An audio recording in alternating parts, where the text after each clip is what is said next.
और आज़ाद कश्मीर के मौसम की बात कर लेते हैं, जहां सूरज और बादलों की आंख मचोली जारी है। वहीं मैदानी इलाकों में गर्मी, जबकि बालाई इलाकों में ठंडी ठंडी हवाओं का बसेरा है।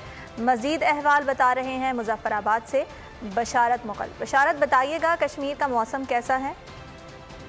जी बिल्कुल, आज़ाद कश्मीर के दारुल हुकूमत मुजफ्फराबाद समेत रियासत भर के 10 जिला का मौसम आज खुशगवार है। मुजफ्फराबाद और इसके गिरदो नवा में इस वक्त सूरज के साथ जो बादलों की आंख मचोली है उसका सिलसिला भी जारी है। हल्की हल्की हवा चल रही है। बिल्कुल मेरे अकब में आप देख सकते हैं जो बुलंदो बाला पहाड़ है उनसे इस वक्त बादल भी नमूदार होना शुरू हो चुके हैं। आज़ाद कश्मीर में गुज़श्ता चंद रोज़ से जो बारिशें हुई हैं उससे आज़ाद कश्मीर में मौसम में कदरे बेहतरी आई थी। ताहम आज दूसरे रोज़ से जो मुसलसल इस वक्त धूप लग रही है उसके बायस मैदानी इलाकों के अंदर भी गर्मी की हब्स है, जबकि बलाई इलाकों की अगर बात की जाए वहाँ का मौसम कदरे बेहतर। दिन के औकात में वहाँ भी गर्मी की हब्स होती है, शाम के औकात में ठंडी ठंडी हवाएं चलना शुरू हो जाती हैं। आज़ाद कश्मीर में जो गुज़श्ता दिनों से सब्सक्राइब करें और बेल दबाएं ताकि कोई खबर रह न जाए।